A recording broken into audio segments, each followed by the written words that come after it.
Retroceso democrático en el Congreso. La llegada de Laura Rojas y Mónica Fernández a las presidencias de la Cámara de Diputados y el Senado de la República implica un retroceso en materia democrática. Si bien se cumplen los importantes principios de no reelección y paridad de género en ambos recintos parlamentarios, en el fondo estos relevos obstaculizan la consolidación de la nueva hegemonía democrática que requiere la nación. México no ha alcanzado aún una situación de normalidad democrática, lo viejo no acaba de morir y lo nuevo no termina de nacer. El ascenso a la presidencia de la Cámara de Diputados de una representante de la derecha más retrógrada del país, censora, autoritaria y golpista, le otorga una importante plataforma institucional desde donde articular las estrategias de golpe blando en contra del gobierno de Andrés Manuel López Obrador. Es falso que Rojas no tendrá poder en su nuevo cargo. La presidenta de la Cámara de Diputados funge como su representante legal y tiene la responsabilidad de conducir las sesiones, garantizar la seguridad del recinto y llevar las relaciones con otros poderes.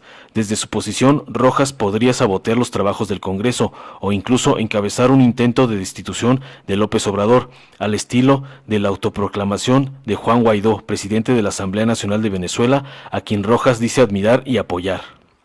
Quienes defienden la llegada de Rojas a la presidencia de la Cámara de Diputados dicen que la ley ordena la rotación en este cargo y celebran el supuesto espíritu democrático de abrir espacios institucionales a la oposición. Pero ¿por qué debe la nueva mayoría democrática del Congreso de la Unión seguir las reglas escritas por el viejo régimen autoritario?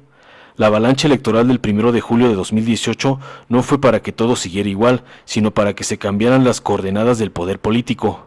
La rotación en la presidencia de la Cámara fue un logro de la oposición democrática, con lo cual se garantizaba un mínimo espacio de poder institucional frente al control absoluto que ejercía el PRIAN en el Congreso.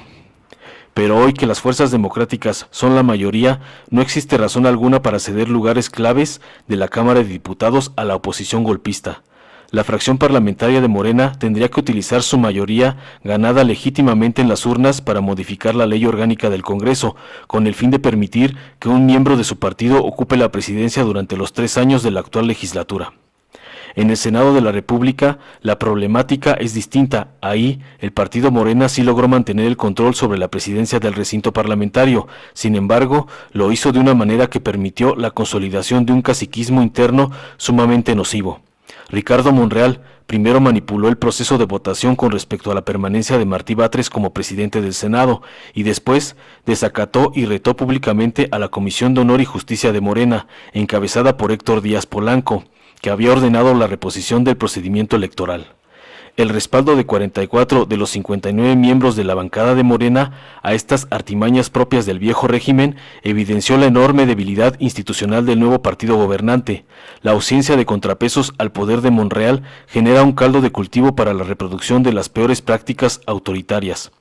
La unidad se debe constituir a partir del debate, la discusión y el respeto a la pluralidad, no a la imposición de una sola visión.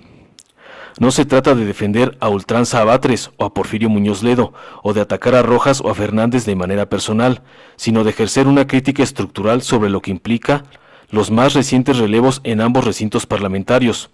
Tampoco se cuestionan los importantes principios de equidad de género y de no reelección, sino la manera en que se utilizaron estos principios para lograr otros fines. Había otras formas para garantizar la rotación de cargos y la presencia de las mujeres.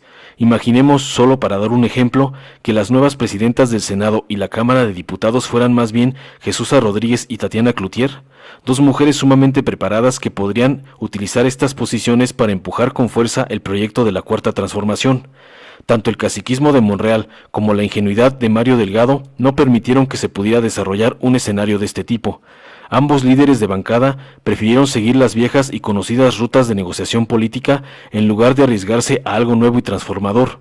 Pero en momentos tan álgidos como el que hoy se está viviendo en la nación, la inercia implica retroceso.